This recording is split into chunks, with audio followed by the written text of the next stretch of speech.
നമസ്കാരം. അനുജാസ് ടീച്ചിങ് ആസ്പിരൻസിലേക്ക് ഏവർക്കും സ്വാഗതം. ഇന്ന് നിങ്ങളിലേക്ക് എത്തിക്കുന്നത് ഗാന്ധി, വിവേകാനന്ദൻ, ടാഗോർ എന്നിവരുടെ വിദ്യാഭ്യാസ ദർശനങ്ങളാണ്. കാരണം മറ്റൊന്നുമല്ല, അവിടെവിടങ്ങളിലായി ഇപ്പോ ദാർശനികരെയൊക്കെ ചോദിച്ചു തുടങ്ങി. മുൻപ് അത് അത്ര കണ്ട് ചോദ്യങ്ങൾ വരാത്തൊരു മേഖലയായിട്ടാണ് എനിക്ക് അനുഭവപ്പെട്ടിട്ടുള്ളത്.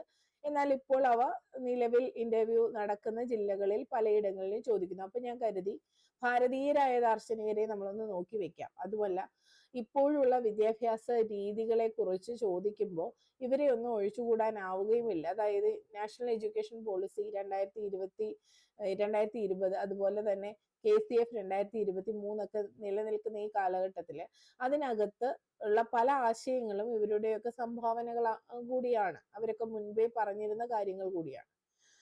അപ്പോൾ ഇന്ന് ഞാൻ എൻ്റെ കുട്ടികൾക്ക് കൊടുക്കാനായിട്ട് വോയിസ് ക്ലാസ്സുകൾ ഇടയ്ക്കൊക്കെ ചെയ്യാറുണ്ട്. അപ്പോൾ അത് കൃത്യമായി വോയിസ് ക്ലാസ്സുകളിലേക്ക് പോകുന്നത് പലപ്പോഴും പുസ്തക വായന എന്ന രീതിയിൽ തന്നെയാണ്. അപ്പോൾ ഇന്ന് ഞാൻ നിങ്ങൾക്ക് വേണ്ടിയും അത്തരം ഒരു ക്ലാസ് ആണ് സംഘടിപ്പിക്കുന്നത്. ഇത് വായന തന്നെയാണ്. അതായത് വിദ്യാഭ്യാസ പരിവർത്തനത്തിനൊരാമുഖം എന്ന കേരള ശാസ്ത്ര സാഹിത്യ പരിഷത്തിന്റെ പുസ്തകത്തിലെ പേജ് നമ്പർ 50 മുതലുള്ള കാര്യങ്ങൾ അതുപോലെ വായിക്കുകയാണ്.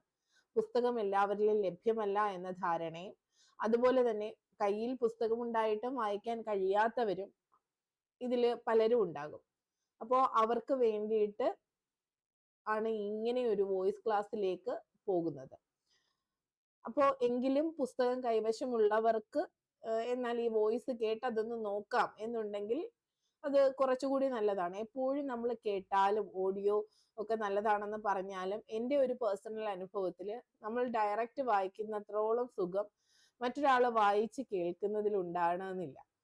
അപ്പോൾ വായിക്കാൻ നിങ്ങൾക്ക് കഴിയുമെങ്കിൽ നിങ്ങൾ സ്വയം വായിക്കുക. എൻ്റെ വായനയെ പരിപോഷിപ്പിക്കാൻ ഞാൻ കണ്ടെത്തുന്ന മാർഗങ്ങൾ കൂടിയാണ് ഇതൊക്കെ, കേട്ടോ. അപ്പോൾ നിങ്ങൾക്കും അങ്ങനെ കുറച്ച് സമയം നിങ്ങൾക്ക് വേണ്ടി ചെലവാക്കാവുന്നതാണ്. അങ്ങനെയെങ്കിൽ നമ്മളിലേക്ക് പദസമ്പത്ത് തീർച്ചയായിട്ടും ഉണ്ടാകും. അപ്പോൾ പേജ് കൂടി ഞാൻ പറയാം. പേജ് നമ്പർ 50 മുതലാണ് ഞാൻ വായിക്കാൻ പോകുന്നത്. വീഡിയോ ലെങ്ത് ആണ് എന്ന് തോന്നുകയാണെങ്കിൽ 2 പാർട്ടായിട്ട് ചെയ്യും. വളരെ പ്ലാൻ ചെയ്ത് വീഡിയോസ് ചെയ്യുന്ന ആളല്ല ഞാൻ. എവിടെയാണോ മടുപ്പം നിങ്ങൾക്ക് തോന്നാൻ സാധ്യത അവിടെ വെച്ചാണ് നമ്മൾ അങ്ങ് അവസാനിപ്പിക്കാറ്. അതുകൊണ്ടാണ് അങ്ങനെ പറയുന്നത്. അപ്പൊ നോക്കാം എവിടെ വരെ പോകും എന്ന് നോക്കാം, അല്ലേ? അപ്പോ ഗാന്ധിയൻ ആശയത്തിൽ നിന്നാണ് തുടങ്ങുന്നത്. പേജ് നമ്പർ 50 പുസ്തകമുള്ളവർക്ക് പരിശോധിക്കാം, അല്ലാത്തവർക്ക് നന്നായി കേൾക്കാം. ഒരു വരി പോലും ഇടാതെ എത്തിക്കാൻ ശ്രമിക്കാം. അതോടൊപ്പം നിങ്ങൾ നോട്ടുകൾ കൂടി തയ്യാറാക്കുക. പോസ് ചെയ്ത് നോട്ട് എഴുതാമല്ലോ. ഒന്നുകിൽ ആദ്യം കേട്ട് തീർത്ത ശേഷം അതായിരിക്കും നല്ലത്. രണ്ടാമതൊന്നുകൂടി കേൾക്കുമെന്ന് ഉറപ്പുള്ളവരെ അങ്ങനെ ചെയ്താൽ മതി. അല്ലാത്തവർ പോസ് ചെയ്ത് നോട്ട് എഴുതി വായിച്ച് മുന്നോട്ട് പോവുക. ഓക്കെ. അപ്പോൾ പേജ് നമ്പർ 50 തലക്കെട്ട് എങ്ങനെയാണെന്ന് പറയട്ടെ. നാടിനു ചേർന്ന വിദ്യാഭ്യാസം, ഗാന്ധിജി. 1869 മുതൽ 1948 വരെയാണ് ഗാന്ധിയൻ കാലഘട്ടം, അല്ലെ? PSCയിൽ നമ്മൾ പഠിച്ചിട്ടുള്ളതാണ്, നിങ്ങൾക്കത് ഓർമ്മയുണ്ടാകും. അപ്പോ നമുക്ക് ഓരോ വരികളിലൂടെയും കടന്നു പോകാം. വിദേശ മേധാവിത്വത്തിനെതിരെ ചിന്തയും പ്രവൃത്തിയും കൊണ്ട് പോരാടിയ മഹാത്മാഗാന്ധി ദേശീയമായ വിദ്യാഭ്യാസത്തിനു വേണ്ടിയാണ് നിലകൊണ്ടത്. അദ്ദേഹം പറഞ്ഞു, ദേശീയവും വിദേശീയവുമായ വിദ്യാഭ്യാസ സമ്പ്രദായങ്ങൾ തമ്മിൽ വ്യക്തമായും അവസാനമായും ഒരു തിരഞ്ഞെടുപ്പ് നടത്തണം. തരവും മസലും, അർത്ഥവും ഉദ്ദേശവും, മാർഗവും ലക്ഷ്യവും എന്നിവയുടെ തിരഞ്ഞെടുപ്പ് അത് ഇതേവരെ നടത്തിയിട്ടില്ല. തിരഞ്ഞെടുക്കലിന്റെ ആവശ്യകത തന്നെ ബോധ്യമായിട്ടില്ലെന്ന് നമുക്ക് ഏതാണ്ട് ഉറപ്പാണ്.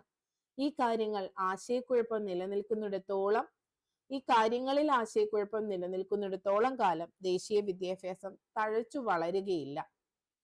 കോളനി വാഴ്ചയുടെ തിക്താനുഭവങ്ങൾ സമസ്ത മേഖലകളിലും അനുഭവിക്കുകയും എല്ലാവിധത്തിലും അധീശത്വം നിലനിൽക്കുന്നതിന് അവർ ശ്രമിക്കുകയും ചെയ്യുമ്പോൾ കൊളോണിയൽ വിദ്യാഭ്യാസം നിരാകരിക്കുന്നതിൽ സമൂഹത്തിനുള്ള ആശയക്കുഴപ്പമാണ് ഗാന്ധിജി ചൂണ്ടിക്കാട്ടുന്നത്. ഭാരതീയർക്ക് ദേശീയമായ വിദ്യാഭ്യാസത്തിന്റെ ആവശ്യകത ബോധ്യപ്പെട്ടുവോ എന്ന ചോദ്യം ഇപ്പോഴും സംഗതമാണ്. വിദ്യാഭ്യാസം ജനങ്ങളുടെ ആവശ്യങ്ങൾ നിർവഹിക്കുന്നതാവണം. നമ്മെ സ്വന്തം നാട്ടിലെ വിദേശികളാക്കുന്ന വിദ്യാഭ്യാസമാണ് ഇന്നുള്ളതെന്ന് ഗാന്ധിജി ചൂണ്ടിക്കാട്ടി. അതിന് വലിയ വ്യത്യാസം ഉണ്ടായിട്ടുണ്ടോ എന്ന് നമ്മൾ ചിന്തിക്കേണ്ടിയിരിക്കുന്നു. പഠിതാക്കളുടെ ഏറ്റവും നല്ല കഴിവുകൾ പുറത്തു കൊണ്ടുവരലാണ് ശരിയായ വിദ്യാഭ്യാസം. നിങ്ങൾ കേട്ടോ? അതൊന്നുകൂടി എഴുതി വെച്ചോ. പഠിതാക്കളുടെ ഏറ്റവും നല്ല കഴിവുകൾ പുറത്തു കൊണ്ടുവരലാണ് ശരിയായ വിദ്യാഭ്യാസം. ഇത് പറഞ്ഞത് ഗാന്ധിയാണ് കേട്ടോ. ക്രമവിരുദ്ധവും അനാവശ്യമായ വിവരങ്ങൾ കുട്ടികളുടെ തലയിൽ കൂമ്പാരം കൂട്ടിയത് കൊണ്ട് ഇത് സാധ്യമാവുകയില്ല. അവരുടെ എല്ലാ വ്യക്തിത്വങ്ങളെയും ഞെക്കി ഞെരുക്കി അവരെ വെറും യന്ത്രങ്ങളാക്കുന്ന ഒരു മഹാഭാരമാണത്. ക്രമവിരുദ്ധമായിട്ടും അതുപോലെ വിവരങ്ങൾ കുട്ടികളുടെ തലയിൽ കൂമ്പാരം കൂട്ടുന്ന വിധവുമുള്ള വിദ്യാഭ്യാസത്തെ ഗാന്ധി എതിർത്തു എന്നതാണ് ഇവിടെ സൂചിപ്പിക്കുന്നത് കേട്ടോ. അപ്പോൾ എല്ലാ വ്യക്തിത്വങ്ങളെയും ഞെക്കി ഞെരുക്കി അവരെ വെറും യന്ത്രങ്ങളാക്കുന്ന വിദ്യാഭ്യാസത്തോട് അദ്ദേഹവും യോജിച്ചിരുന്നില്ല. കുട്ടികളുടെ നൈസർഗികമായ കഴിവ് വളർത്തുന്നതിന് പകരം വികലമായ വിദ്യാഭ്യാസം നടപ്പാക്കുന്നതിനെ ഗാന്ധിജി ശക്തമായി വിമർശിച്ചു. എനിക്ക് സ്വന്തം മാർഗം അവലംബിക്കാൻ അനുമതി ലഭിക്കുകയാണെങ്കിൽ ഞാൻ ഇന്നത്തെ പാഠപുസ്തകങ്ങൾ അധികവും നശിപ്പിക്കുകയും ഒരു വിദ്യാർത്ഥിക്ക് അയാളുടെ തൊട്ടടുത്ത ചുറ്റുപാടുകളുമായി ഇടപെട്ടു ജീവിക്കാൻ പറ്റുന്ന തരത്തിൽ ഗാർഹിക ജീവിതവുമായി ബന്ധവും യോജിപ്പുമുള്ള പാഠപുസ്തകങ്ങൾ എഴുതിക്കുകയും ചെയ്യും. പാഠപുസ്തകങ്ങൾ എഴുതിക്കുകയും ചെയ്യുന്നതാണ്. വിദ്യാഭ്യാസവും ജീവിതവും തമ്മിൽ ഉണ്ടാവേണ്ട ബന്ധം ഇല്ലാതാക്കുന്ന പാഠപുസ്തകങ്ങളുടെ നിരർത്ഥകതയാണ് ഇതിലൂടെ ഗാന്ധിജി വ്യക്തമാക്കുന്നത്. വിദ്യാഭ്യാസവും ജീവിതവും തമ്മിൽ ഉണ്ടാവേണ്ട ബന്ധം ഇല്ലാതാക്കുന്ന പാഠപുസ്തകങ്ങളുടെ നിരർത്ഥകതയാണ് ഗാന്ധിജി ഇവിടെ വ്യക്തമാക്കുന്നത്. മനസ്സിലായോ? ജീവിതഗന്ധിയായിരിക്കണം പാഠപുസ്തകം എന്നത് ഗാന്ധി പറയുകയാണ് അല്ലെ. പാഠപുസ്തക കേന്ദ്രിത വിദ്യാഭ്യാസത്തെയും അദ്ദേഹം അനുകൂലിക്കുന്നില്ല. അദ്ദേഹത്തിന്റെ അഭിപ്രായത്തിൽ പാഠപുസ്തകങ്ങൾ അധികം ആവശ്യം അധ്യേതാക്കൾക്കല്ല അധ്യാപകർക്കാണ്. അധ്യാപകർക്കാണ് പാഠപുസ്തകം ആവശ്യം എന്നാണ് ഗാന്ധി പറയുന്നത്. കയ്യെത്താവുന്ന വസ്തുക്കളിൽ നിന്നും ദൈനംദിന പാഠങ്ങൾ തയ്യാറാക്കുന്നവരാണ് വിദ്യാർത്ഥികളോട് നീതി പുലർത്തുന്ന അധ്യാപകർ. അപ്പോൾ എങ്ങനെ വേണം? കുട്ടികളുടെ കയ്യെത്താവുന്ന വസ്തുക്കളിൽ നിന്ന് ദൈനംദിന പാഠങ്ങൾ തയ്യാറാക്കുന്നവരാണ് നീതിപൂർവമായ അധ്യാപകർ, നീതി പുലർത്തുന്ന അധ്യാപകർ എന്നാണ് പറഞ്ഞത്. അതായത് കുട്ടികൾക്ക് അത്രയും അനുഭവ പരിചയമുള്ള കാര്യങ്ങളായിരിക്കണം അവരിലേക്ക് എത്തിക്കേണ്ടത് എന്ന രീതിയിലാണ് അദ്ദേഹം പറഞ്ഞു വെക്കുന്നത്. ഇതേ അഭിപ്രായം നമ്മളുടെ ക്ലാസ്സുകളിൽ നമ്മൾ പലപ്പോഴും പറഞ്ഞിട്ടുണ്ട്, ഞാൻ പറഞ്ഞിട്ടുണ്ട്. അതായത് പാഠപുസ്തകം എന്ന ചട്ടക്കൂടിലേക്ക് കുട്ടികളെ ഇടരുത് എന്ന രീതിയിൽ, ആ ഒരു ഫ്രെയിമിന്റെ ഉള്ളിലേക്ക് ഒതുക്കപ്പെടരുത്. അതിന് പുറമേ ചിന്തിക്കാനും പോകാനും കഴിയണം. ചിലപ്പോഴൊക്കെ പാഠപുസ്തകം ഒരു ഭാരമായി വരാറുണ്ട്. എന്നാൽ പുത്തൻ പാഠപുസ്തകം കുറച്ചുകൂടി സ്വതന്ത്രമായി അനുഭവപ്പെട്ടു എങ്കിൽ പോലും നമ്മൾ അതിൽ കുറേ മാറ്റങ്ങൾ നമുക്ക് വരുത്താം. കാരണം വിദേശ വിദ്യാഭ്യാസം രീതിയും കൂടി നിലവിലത്തെ പരിശോധിച്ചാൽ ചെയ്തു പഠിക്കുന്ന കുട്ടികളാണ്. അപ്പോൾ അത് നിങ്ങൾ കുറച്ചുകൂടി നോട്ടുകളും ഒക്കെ നിങ്ങളുടേതായ രീതിയിലും കൂടിയൊക്കെ ഇതിനകത്ത് ഉൾപ്പെടുത്തുക. അതുപോലെ നിലവിലത്തെ അവസ്ഥ പല രാജ്യങ്ങളിലേത് വിദ്യാഭ്യാസ രീതിയെ കുറിച്ചൊക്കെ ഒന്ന് മനസ്സിലാക്കി വെക്കുന്നത് നല്ലതാണ് കേട്ടോ. യാന്ത്രികമായ പഠന രീതിയല്ല പിന്തുടരേണ്ടത്. തങ്ങളുടെ കീഴിലുള്ള വിദ്യാർത്ഥികളെ കൊണ്ട് തിരഞ്ഞെടുക്കപ്പെട്ട പുസ്തകങ്ങൾ തത്തമ്മയെ പോലെ അലക്ഷ്യമായി ഉരുവിടുവിക്കുക എന്ന യാന്ത്രിക ജോലി കൊണ്ട് അവർ തൃപ്തിപ്പെടാൻ ഒരുമ്പെടരുത്. പാഠപുസ്തകങ്ങളിൽ നിന്ന് മാത്രം പഠിപ്പിക്കുന്ന അധ്യാപകൻ തന്റെ വിദ്യാർത്ഥികൾക്ക് സ്വന്തമായി ഒന്നും പ്രദാനം ചെയ്യുന്നില്ല. അയാൾ തന്റെ പാഠപുസ്തകങ്ങളുടെ അടിമയാവുകയാണ്. അയാൾക്ക് തൻ്റെതായ എന്തെങ്കിലും ഉണ്ടാവാനുള്ള സന്ദർഭമോ അവസരമോ ഇല്ല. അതുകൊണ്ട് പാഠപുസ്തകങ്ങൾ എത്ര കുറയുന്നുവോ അത്രയും നല്ലതാണ്. ഏതു തരത്തിലുള്ള അറിവും സമ്പാദിക്കുന്നതിനുള്ള ആദ്യത്തെ ഉപാധി ചോദ്യം ചെയ്യാനുള്ള വാസനയും ആരോഗ്യകരമായ അന്വേഷണ ബുദ്ധിയുമാണ്. അന്വേഷണ ബുദ്ധി ധാർഷ്ട്യമായി അധപ്പതിക്കാതിരിക്കാൻ ശ്രദ്ധിക്കണമെന്ന് അദ്ദേഹം ഓർമ്മിപ്പിക്കുന്നു. തൊഴിലുമായി ബന്ധിപ്പിച്ചുകൊണ്ടുള്ള വിദ്യാഭ്യാസമാണ് ഗാന്ധിജി വിഭാവനം ചെയ്തത്. ഉത്ഗ്രഥിത പഠനത്തെയാണ് അദ്ദേഹം ഫലപ്രദമായ വിദ്യാഭ്യാസം എന്ന് വിലയിരുത്തുന്നത്. പരുത്തി കൃഷി, അതിന്റെ ചരിത്രം, പരുത്തിക്കച്ചവടം, ഭൂമിശാസ്ത്രം, വാണിജ്യ ഉടമ്പടികൾ, ഭരണകാലം, ധനശാസ്ത്രം, നൂൽപ്പ്, ബ്രിട്ടീഷുകാരും നൂൽപ്പ് വ്യവസായത്തിന്റെ തകർച്ചയും, ഇങ്ങനെ മനസ്സിനെയും ഓർമ്മശക്തിയെയും ആയാസപ്പെടുത്താതെ വളരെ വേഗം പഠിക്കുന്നതിന് ഉദ്ഗ്രഥിത രീതിയാണ് യുക്തമെന്ന് ഗാന്ധിജി വിശ്വസിച്ചു. അറിവും തൊഴിലും തമ്മിലുള്ള ഉദ്ഗ്രഥനത്തിന് ഗാന്ധിജി പ്രാധാന്യം കൽപ്പിച്ചു. സാമൂഹിക സേവനത്തിനും സഹകരണത്തിനും ഊന്നൽ നൽകുന്നതും അഹിംസാ തത്വങ്ങളിൽ അടിയുറച്ചതുമായ വിദ്യാഭ്യാസ പദ്ധതി അദ്ദേഹത്തിന്റെ സങ്കല്പത്തിലുള്ള മാതൃകാ സമൂഹത്തെ ലക്ഷ്യം വെച്ചുള്ളതാണ്. തീർത്തും മതനിരപേക്ഷമായ ഒരു വിദ്യാഭ്യാസമാണ് ഗാന്ധിജി വിഭാവനം ചെയ്തത്. ഇതിനകത്ത് പരുത്തി കൃഷിയെ കുറിച്ചൊക്കെ പറയുന്നുണ്ട് അല്ലെ. അപ്പോ ഇത് അന്നത്തെ കാലത്തെ വിദ്യാഭ്യാസത്തെ കുറിച്ചാണ് അദ്ദേഹം പറയുന്നത്. അന്നത്തെ കാലത്ത് കുട്ടികൾക്ക് അറിയുന്ന കാര്യങ്ങളെ ഉൾപ്പെടുത്തിയും അവരുടെ ജീവിത സാഹചര്യങ്ങളെ അടിസ്ഥാനപ്പെടുത്തിയും നിലവിൽ എന്താ വേണ്ടത്, അതുകൊണ്ടല്ലേ നമ്മുടെ പാഠ്യപദ്ധതിയും പാഠപുസ്തകങ്ങളും കൃത്യമായി മാറ്റങ്ങൾക്ക് വിധേയമാകുന്നതും വീണ്ടും പുനരവലോകനം ചെയ്ത് പുത്തൻ പാഠപുസ്തകങ്ങളിലേക്കും പാഠ്യപദ്ധതിയിലേക്കും ഒക്കെ മാറുന്നതും എന്തുകൊണ്ടാണ്? സമൂഹം മാറുന്നത് കൊണ്ടും നമ്മുടെ പരിതസ്ഥിതികൾ മാറുന്നത് കൊണ്ടും വികസനത്തിന്റെ പാതയിലേക്ക് മനുഷ്യൻ പോകുന്നത് കൊണ്ടുമാണ്. അപ്പോൾ അതാത് കാലഘട്ടത്തിലെ മാറ്റങ്ങൾ ഉൾക്കൊണ്ട് കുട്ടികൾക്ക് മനസ്സിലാകുന്ന രീതിയിൽ ജാംബവാന്റെ കാലത്തെ കാര്യങ്ങളും കുട്ടികളോട് പറഞ്ഞു കഴിഞ്ഞാൽ അവർക്കത് മനസ്സിലാക്കാൻ കുറച്ച് പ്രയാസമുണ്ട്. അവർക്ക് നേരനുഭവമുള്ള കാര്യങ്ങളാണ് കൂടുതൽ മനസ്സിലാവുക. അപ്പൊ അത്തരത്തിൽ പിന്നെ പ്രാധാന്യം അർഹിക്കുന്ന കാര്യങ്ങളാണ് കുട്ടികളിലേക്ക് എത്തിക്കേണ്ടത് എന്ന് വേണം നമ്മൾ ഇതിൽ നിന്ന് മനസ്സിലാക്കാൻ. We have left out the teaching of religion from the Vodha scheme of education because we are afraid that religions as they are taught and practiced today lead to conflict rather than unity. But on the other hand, I told that the truth are common to all religions and should be taught to all children. These truths cannot be taught through words or through books. The children can learn these truths only through the daily life of the teacher.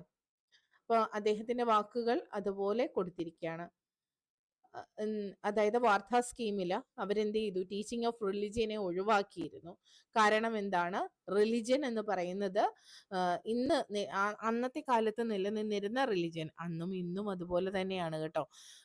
എന്ത് ചെയ്യുന്നു? കോൺഫ്ലിക്റ്റിലേക്ക് കൊണ്ടുപോകുന്നു, സ്പർദ്ധയിലേക്ക് കൊണ്ടുപോകുന്നുണ്ട്. യൂണിറ്റിയേക്കാൾ അത് സ്പർദ്ധയാണ് ഉണ്ടാക്കുന്നത് എന്നാണ് അദ്ദേഹം പറഞ്ഞത്. But on the other hand, I told that the truth are common to all religions. അതോടൊപ്പം തന്നെ അദ്ദേഹം ഇങ്ങനെ പറയുകയാണ്, ട്രൂത്ത് എന്ന് പറയുന്ന അതിന്റെ സത്ത എന്ന് പറയുന്നത് എല്ലാ റിലിജിയന്റെയും സത്ത ഒന്ന് തന്നെയാണ് എന്ന രീതിയിലാണ് അദ്ദേഹം പറയുന്നത്. അത് എല്ലാ കുട്ടികളെയും അങ്ങനെ തന്നെ പറഞ്ഞ് പഠിപ്പിക്കുകയും വേണം. അപ്പോൾ നമുക്ക് ഒരു സ്പർദ്ധ ഉണ്ടാവില്ല എന്നാണ്. അതുകൊണ്ട് തന്നെ ഇത് കേവലം വാക്കുകളിലൂടെ അല്ലെങ്കിൽ ബുക്കുകളിലൂടെ പഠിപ്പിക്കാനാകില്ല. ഈ സത്യങ്ങളൊക്കെ അവരവരുടെ നിത്യജീവിതത്തിൽ നിന്ന്, ടീച്ചറിന്റെ ജീവിതത്തിൽ നിന്നും, അതായത് ടീച്ചർ അനുവർത്തിക്കുന്ന രീതിയൊക്കെ കുട്ടികൾ എന്ത് ചെയ്യും? കുട്ടികൾ അതുപോലെ റിഫ്ലക്റ്റ് ചെയ്യും അല്ലെ, അത് അനുകരിക്കും. അപ്പോൾ അതുകൊണ്ട് ടീച്ചറിന്റെ ജീവിതത്തിൽ ടീച്ചർ ഇതെല്ലാം പാലിക്കണം.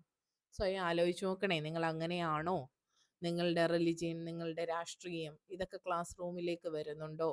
മുന്നിലിരിക്കുന്ന കുട്ടിയെ അറിയാതെയെങ്കിലും അവൻ്റെ ജാതിയുടെ പേരിൽ നമ്മൾ മനസ്സിൽ കരുതുന്നുണ്ടോ, ചിന്തിക്കുന്നുണ്ടോ?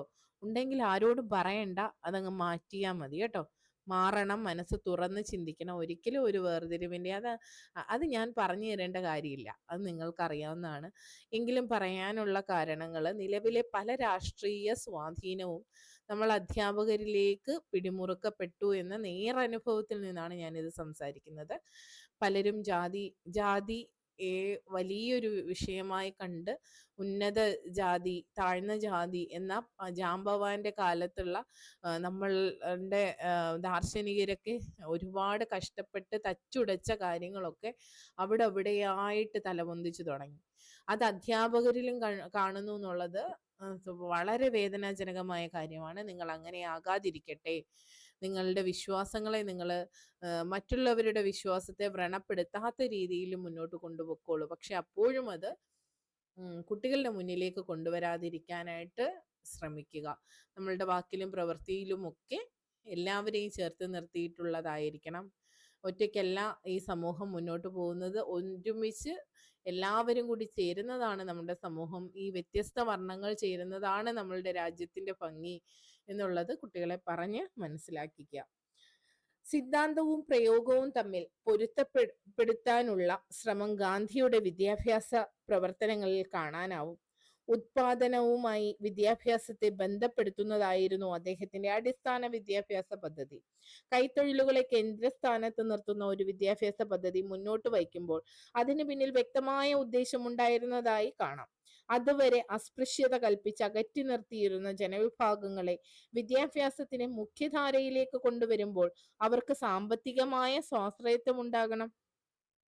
പഠനം അവരെ ദുർബലപ്പെടുത്തരുത്. അതേപോലെ തന്നെ കൊളോണിയൽ വിദ്യാഭ്യാസത്തിലൂടെ കായികാധ്വാനത്തോട് അവജ്ഞ പേറുന്ന തലമുറയെ സൃഷ്ടിക്കുന്നതിന് എതിരായ നിലപാടാണ് ഗാന്ധിജിയുടേത് എന്ന് കാണാം.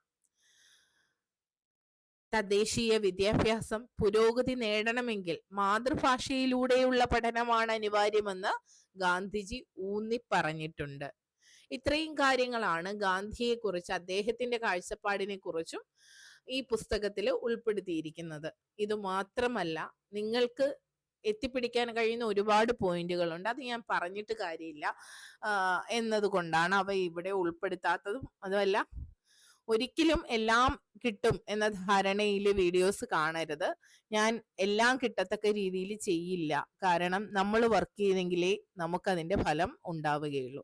ചെയ്യാൻ കഴിയാഞ്ഞിട്ടല്ല, പുസ്തകങ്ങൾ ഇല്ലാഞ്ഞിട്ടോ റെഫർ ചെയ്യാൻ മടിയുണ്ടായിട്ടോ അല്ല. എനിക്ക് ഒരുപാട് ഇഷ്ടമാണ് വായിക്കാനും അത് നിങ്ങളിലേക്ക് എത്തിക്കാനും. എങ്കിലും ഞാൻ ആ മാർഗം കാട്ടി അത് അവിടെ നിർത്തുന്നത്, നിങ്ങളൊന്ന് ആ കൈകൾ കൊണ്ട് പുസ്തകം എടുത്ത് സമയം കണ്ടെത്തി ഒന്ന് വായിക്കുമ്പോൾ ഒരുപക്ഷെ ഒന്ന് ഓർത്താൽ അത് എൻ്റെ കൂടി ഭാഗ്യമാണ്. ടീച്ചർ പറഞ്ഞിരുന്നു വായിക്കാൻ എന്ന് ഓർക്കുകയും ആ നോട്ടൊന്ന് വിപുലപ്പെടുത്തുകയും ചെയ്യണം. എൻ്റെ കുട്ടികളോടും ഇത് തന്നെയാണ് പറയുന്നത്.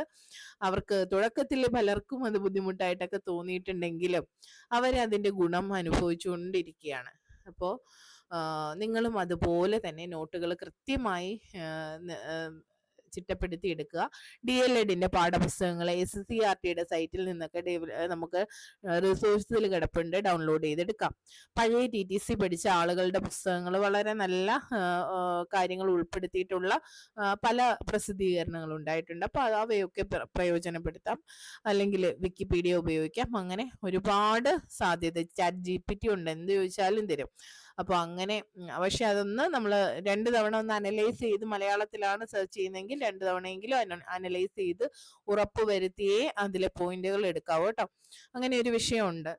ഇംഗ്ലീഷിലാണെങ്കിൽ വലിയ കുഴപ്പമില്ല, ChatGPT. അപ്പോൾ അങ്ങനെ ഒക്കെ കണ്ടെത്തി നിങ്ങൾ നോട്ട് വിപുലീകരിക്കുക. അപ്പൊ ഇനി നമുക്ക് അടുത്തത് ടാഗോറിലേക്ക് പോകാം. രവീന്ദ്രനാഥ ടാഗോർ.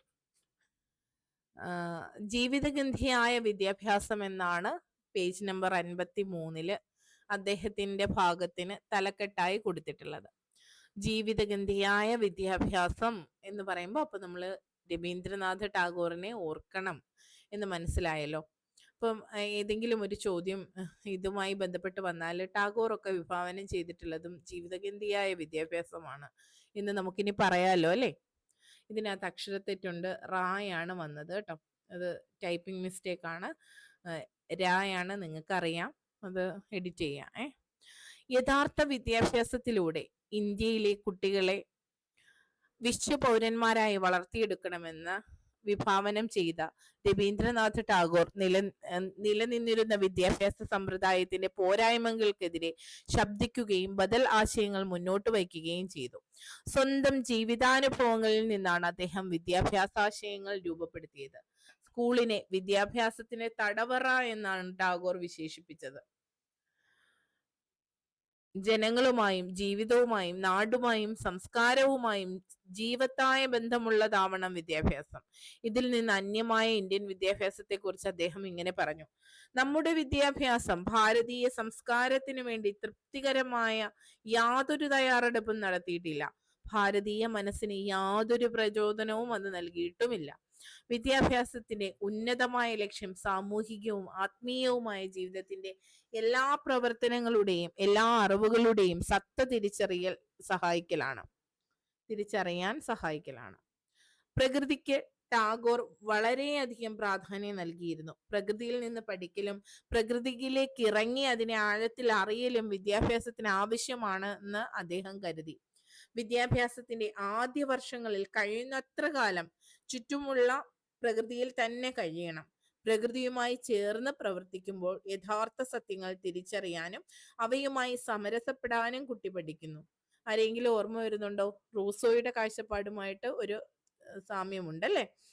പ്രകൃതി എന്ന അദൃശ്യയായ അധ്യാപികയ്ക്ക് അവളുടെ തത്വങ്ങൾക്ക് അനുസരിച്ച് കുട്ടികളെ പഠിപ്പിക്കുന്നതിൽ തികഞ്ഞ സ്വാതന്ത്ര്യം നൽകണം. എത്ര മനോഹരമായ വാക്കുകളാണ് അദ്ദേഹം പറഞ്ഞത്. പ്രകൃതി എന്ന അദൃശ്യയായ അധ്യാപികയ്ക്ക് അവളുടെ തത്വങ്ങൾക്ക് അനുസരിച്ച് കുട്ടികളെ പഠിപ്പിക്കുന്നതിൽ തികഞ്ഞ സ്വാതന്ത്ര്യം നൽകണം.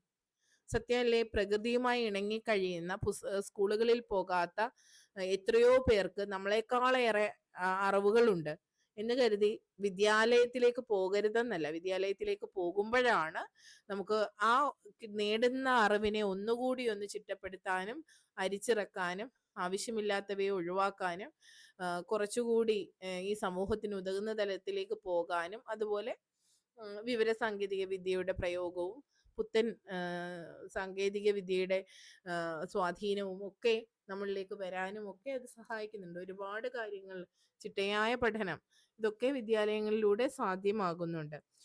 അപ്പോഴും ടാഗോർ പറഞ്ഞ ഈ ഒരു കാര്യത്തെ നമുക്ക് മാറ്റി നിർത്താനാകില്ല. പ്രകൃതി എന്ന അദൃശ്യയായ അധ്യാപികയ്ക്ക് അവളുടെ തത്വങ്ങൾക്ക് അനുസരിച്ച് കുട്ടികളെ പഠിപ്പിക്കുന്നതിൽ തികഞ്ഞ സ്വാതന്ത്ര്യം നൽകണമെന്നാണ് അദ്ദേഹം പറഞ്ഞത്. അതുപോലെ തന്നെ എന്താണ് പ്രത്യേകമായി നമ്മൾ എടുത്തു പറയേണ്ടത്? പ്രകൃതിയുമായി ചേർന്ന് പ്രവർത്തിക്കുമ്പോൾ യഥാർത്ഥ സത്യങ്ങൾ തിരിച്ചറിയാനും അവയുമായി സമരസപ്പെടാനും കുട്ടി പഠിക്കുന്നു എന്നാണ് അദ്ദേഹം പറഞ്ഞത്. അതുപോലെ പഠനത്തിന്റെ ആദ്യ കാലങ്ങളിൽ എന്താണ് ചെയ്യേണ്ടത്? ആദ്യ വർഷങ്ങളിൽ കഴിയുന്നത്ര കാലം ചുറ്റുമുള്ള പ്രകൃതിയിൽ തന്നെ കഴിയണം എന്നാണ് പറഞ്ഞിരിക്കുന്നത്. അപ്പൊ ഇതൊക്കെ ഓർമ്മയിൽ സൂക്ഷിക്കുക. സന്മാർഗ പഠനത്തെക്കുറിച്ച് ടാഗോർ വ്യത്യസ്തമായ കാഴ്ചപ്പാടാണ് വച്ചു പുലർത്തിയിരുന്നത്. സന്മാർഗ പഠനം കുട്ടിയുടെ മേലുള്ള അടിച്ചേൽപ്പിക്കലാവരുതെന്ന് അദ്ദേഹം നിഷ്കർഷിച്ചു. അത് ജീവവായു പോലെ അറിയാതെ അനുഭവിച്ചുൾക്കൊള്ളേണ്ടതാണ്. ആന്തരികമായ സ്വാതന്ത്ര്യം വ്യക്തിക്ക് ലഭിക്കണമെന്നാണ് ടാഗോർ ആഗ്രഹിച്ചത്. എല്ലാവിധ അടിമത്തത്തിൽ നിന്നുമുള്ള മോചനമാണത്. പുസ്തക ജ്ഞാനത്തിൽ നിന്നുള്ള ദീക്ഷണയുടെ മോചനം ഇതിൽ പ്രധാനമാണ്. നിലവിലുണ്ടായിരുന്ന വിദ്യാഭ്യാസത്തിന്റെ ദോഷങ്ങൾ ടാഗോർ ചൂണ്ടിക്കാട്ടിയിട്ടുണ്ട്. കൃത്രിമവും യാഥാർത്ഥ്യത്തോട് നീതി പുലർത്താത്തതുമായ വിദ്യാഭ്യാസമല്ല വേണ്ടത്. ഇത്തരം രീതി സ്വീകരിച്ചതിനാൽ സമൂഹത്തിനും അഭ്യസ്ത വിദ്യർക്കുമിടയിൽ അതിരുകൾ ഉണ്ടായിരിക്കുന്നു. പാശ്ചാത്യാശയങ്ങളെ അന്ധമായി അനുകരിക്കുന്നതിനെ അദ്ദേഹം നിരാകരിക്കുന്നു. യാഥാർത്ഥ്യ ബോധമില്ലാത്ത വിദ്യാഭ്യാസ സമ്പ്രദായം സാധാരണ ജനങ്ങളിൽ പലതരം ദൈക്ഷണിക സത്യസന്ധത ഇല്ലായ്മയും ധാർമ്മിക കാപഢ്യങ്ങളും സ്വന്തം രാജ്യത്തെയും സമൂഹത്തെയും സംബന്ധിച്ച് പരിതാപകരമായ രീതിയിലുള്ള അവജ്ഞയും ഉണ്ടാക്കും. സത്യമാണ് അല്ലെ? യാഥാർത്ഥ്യബോധമില്ലാത്ത വിദ്യാഭ്യാസ സമ്പ്രദായം സാധാരണ ജനങ്ങളിൽ പലതരം ദൈക്ഷണിക സത്യസന്ധത ഇല്ലായ്മയും ധാർമ്മിക കാപഢ്യങ്ങളും സ്വന്തം രാജ്യത്തെയും സമൂഹത്തെയും സംബന്ധിച്ച് പരിതാപകരമായ രീതിയിലുള്ള അവജ്ഞയും ഉണ്ടാക്കും.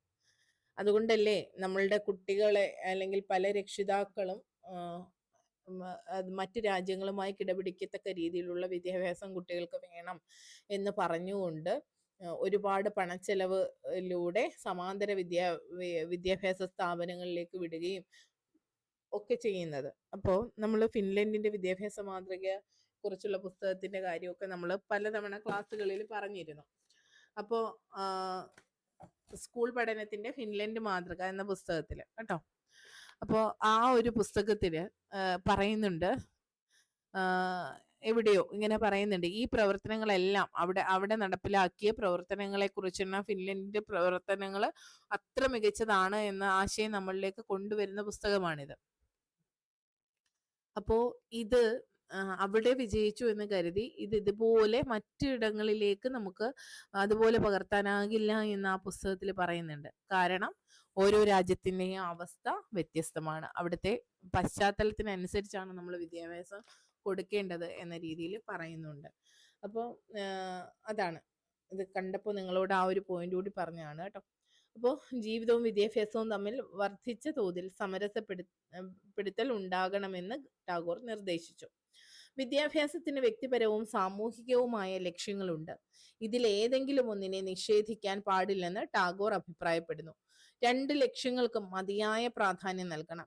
കുട്ടികൾ യഥാർത്ഥ സ്രോതസ്സിൽ നിന്നും ജീവിതത്തിൽ നിന്നും സമൂഹത്തിൽ നിന്നും പഠിക്കണം. ദ്വിതീയ സ്രോതസ്സായ പുസ്തക വിവരങ്ങൾ ജീവിതത്തിന്റെ നവ്യതയും പ്രാധാന്യവും ഇല്ലാത്തതാണ്. കുട്ടികൾ യഥാർത്ഥ സ്രോതസ്സിൽ നിന്നും, ജീവിതത്തിൽ നിന്നും, സമൂഹത്തിൽ നിന്നും പഠിക്കണം. ദ്വിതീയ സ്രോതസ്സായ പുസ്തക വിവരങ്ങൾ ജീവിതത്തിന്റെ നവ്യതയും പ്രാധാന്യവും ഇല്ലാത്തതാണ്. പുസ്തകങ്ങളെ അമിതമായി ആശ്രയിക്കുന്നത് കുട്ടികളുടെ മുൻകൈകളും സന്നദ്ധതയും മനസ്സിന്റെ തനിമയും നഷ്ടപ്പെടുത്തും. മനസ്സിലായല്ലോ? പുസ്തകത്തിന്റെ ചട്ടക്കൂടിലേക്ക് കുട്ടിയെ ഒതുക്കരുത് എന്ന് ഞാൻ പറഞ്ഞതിന്റെ പൊരുളും ഇപ്പോ വ്യക്തമായിട്ടുണ്ട് അല്ലേ? അപ്പോൾ യഥാർത്ഥ സ്രോതസ്സുകളിൽ നിന്നാണ് കുട്ടികൾക്ക് വിവരം ലഭിക്കേണ്ടത്, സമൂഹത്തിൽ നിന്നാണ് കുട്ടി പഠിക്കേണ്ടത്. അപ്പൊ സാമൂഹ്യ ജ്ഞാന നിർമ്മിതിവാദത്തിന്റെ അംശവും നമുക്ക് അവിടെ കാണാൻ പറ്റിയിട്ടുണ്ട്. അപ്പൊ പുസ്തകം ഒരു ദ്വിതീയ സ്രോതസ്സാണെന്ന അറിവ് നമുക്ക് അറിയാം, എങ്കിലും ഒന്നുകൂടി ഓർമ്മപ്പെടുത്തി. അപ്പൊ ജീവിതത്തിന്റെ നവ്യതയും പ്രാധാന്യവും ഇല്ലാത്തതാണ് ഈ പുസ്തകങ്ങൾ എന്നത് ഇവിടെ ടാഗോർ എടുത്തു പറഞ്ഞിരിക്കുന്നു എന്നത് ഓർക്കുക. അപ്പോ ജീവിതം അനുഭവിച്ച് വരേണ്ട ഒന്നാണ് അല്ലെ? അപ്പൊ ഓരോ വ്യക്തിയുടെയും ജീവിതവും ജീവിത സാഹചര്യവും വ്യത്യസ്തമൊക്കെയാണ്. അപ്പൊ അവരത് അനുഭവിച്ച് പഠിക്കുന്ന കാര്യങ്ങളാണ്. പാഠപുസ്തകത്തിൽ ജീവനില്ലാത്ത കാര്യങ്ങൾ കുത്തിനിറയ്ക്കപ്പെടുന്ന ഒരു അവസ്ഥയിലേക്ക് പോകരുത്. അത് മാത്രം പഠിക്കുന്ന രീതി വരരുത്. സമൂഹത്തെക്കുറിച്ചോ അവിടെ ഇടപഴകിയും സമൂഹത്തിലേക്ക് അവന് ഇറങ്ങി ചെല്ലുമ്പോൾ അവൻ നേരിടാൻ സാധ്യതയുള്ള പ്രശ്നങ്ങളെ കുറിച്ച് ബോധ്യപ്പെടുത്തി അവ എങ്ങനെ പരിഹരിക്കുമെന്ന് പ്രാക്ടീസ് കൊടുക്കുകയും ഒക്കെ ചെയ്യുമ്പോൾ അതെല്ലാം സമൂഹവുമായി ഇടപെട്ടുകൊണ്ട് ചെയ്യാനുള്ള അവസരങ്ങൾ കൂടി സൃഷ്ടിക്കപ്പെടണം. കുട്ടികളുടെ പഠന രീതിയെക്കുറിച്ച് അദ്ദേഹം കൃത്യമായ ആശയങ്ങൾ മുന്നോട്ട് വച്ചിട്ടുണ്ട്. സ്വന്തമായ ശ്രമത്തിലൂടെ ആശയങ്ങൾ സ്വാംശീകരിക്കുന്നതിനുള്ള ശക്തി നേടാൻ കുട്ടിയെ സഹായിക്കുകയാണ് വേണ്ടത്. ചിന്താശക്തി, ഭാവനാശക്തി ഇവ മുതിർന്നവർക്ക് മാത്രമല്ല കുട്ടികൾക്കുമുണ്ട്. എല്ലാ വിവരങ്ങളും എന്തിനാണ് കുട്ടിയുടെ ഓർമ്മയിലേക്ക് ഭാരമായി വലിച്ചു വയ്ക്കുന്നതെന്ന് അദ്ദേഹം ചോദിക്കുന്നു. വിവരങ്ങൾ കോരി ഒഴിച്ചു കൊടുക്കലിനെയും ചിന്തയ്ക്ക് സ്ഥാനമില്ലാത്ത ഉരുവിട്ടു പഠനത്തെയും അദ്ദേഹം നിരാകരിക്കുന്നു. പഠിതാക്കൾക്ക് പൂർണ്ണ സ്വാതന്ത്ര്യവും സന്തോഷവും ലഭിക്കണം. വിദ്യാഭ്യാസം സർഗാത്മക സന്തോഷത്തിന്റെ പ്രക്രിയയാവണം. പഠിച്ചവ പ്രയോഗിക്കാനുള്ള ശേഷിയാണ് പഠിതാക്കളിൽ ഉണ്ടാകേണ്ടത്. നിലവിലുണ്ടായിരുന്ന വിദ്യാഭ്യാസം ഇതിനെതിരായി കുട്ടികളെ അനാവശ്യമായ അറിവിന്റെ സംഭരണ കേന്ദ്രങ്ങളാക്കി മാറ്റുകയാണെന്ന് അദ്ദേഹം നിരീക്ഷിച്ചു. നിങ്ങൾക്ക് ഈ വാക്കുകളൊക്കെ ഉപയോഗിക്കാം കേട്ടോ. കുട്ടികളെ അറിവിന്റെ സംഭരണ കേന്ദ്രങ്ങളാക്കി മാറ്റലല്ല വേണ്ടത് എന്ന് നമുക്ക് വാദിക്കാം. പാഠ്യപദ്ധതി പരീക്ഷാ കേന്ദ്രിതവും ജോലി മാത്രം ലക്ഷ്യം വയ്ക്കുന്നതുമാവുന്നതിനെതിരെ ടാഗോർ ശക്തമായി വാദിച്ചിരുന്നു. വിഷയ പഠനത്തിനു പകരം പ്രവർത്തനങ്ങൾ ചെയ്യലാവണം വിദ്യാഭ്യാസത്തിന്റെ കാതൽ. അറിവിനോടൊപ്പമോ അതിലുപരിയോ ആയി ശാരീരിക വികസനത്തിന് ടാഗോർ പ്രാധാന്യം കൽപ്പിച്ചു. ഇത് നടന്നെങ്കിൽ മാത്രമേ യഥാർത്ഥ പഠനം പൂർണ്ണമാക്കാൻ കഴിയുകയുള്ളൂ. യഥാർത്ഥ അധ്യാപിക ഒരിക്കലും പുസ്തകങ്ങൾ പഠിക്കുന്നതിനുള്ള ഉപകരണമോ മുൻകൂട്ടി നിർമ്മിച്ച മുദ്രാവാക്യങ്ങളുടെയും ജീവനില്ലാത്ത അക്കാദമിക സാമഗ്രികളുടെയും വാഹനമോ ആകരുത്. അവരുടെ യഥാർത്ഥ മൂല്യം കിടക്കുന്നത് ഭാവനയിലേക്ക്, സ്വതന്ത്ര ചിന്തയിലേക്കും വിധി പറയലിലേക്കും കുട്ടിയുടെ മനസ്സിനെ ചലനാത്മകമാക്കുന്നതിലാണ്. നിലവിലത്തെ പാഠ്യപദ്ധതി അങ്ങനെയാണ് എന്ന് നമുക്ക് നിസ്സംശയം പറയാം കേട്ടോ. അതായത് മൂല്യം എവിടെയൊക്കെയാണെന്നാണ് പറഞ്ഞത്? ഭാവനയിലേക്ക്, സ്വാതന്ത്ര്യ ചിന്തയിലേക്ക്, വിധി പറയലിലേക്കും എന്നൊക്കെ പറയുന്നുണ്ട്. അപ്പൊ ഇതൊക്കെ സാധ്യമാകുന്ന പാഠ്യപദ്ധതിയാണ് നിലവിലുള്ളത്. അധ്യാപികയുടെ റോൾ സംബന്ധിച്ച് ടാഗോറിന്റെ നിർദ്ദേശങ്ങൾ ഇതിൽ വളരെ വ്യക്തമായി പ്രതിഫലിക്കുന്നു. അന്തർദേശീയത വളർത്തുന്നതിനു വേണ്ടിയുള്ളതാകണം വിദ്യാഭ്യാസം എന്ന് അദ്ദേഹം നിർദ്ദേശിച്ചിട്ടുണ്ട്. ആശയവിനിമയത്തിന്റെ അനന്ത സാധ്യതകൾ വന്നതോടെ ഭൂമിശാസ്ത്രപരമായ അതിർത്തികൾ ഇല്ലാതാവുകയാണ്. ഈ പശ്ചാത്തലത്തിൽ ഭൂമി എന്ന വിശാല രാജ്യത്തിലെ പൗരന്മാരാകാൻ കഴിയുന്ന തരത്തിലാവണം വിദ്യാഭ്യാസം.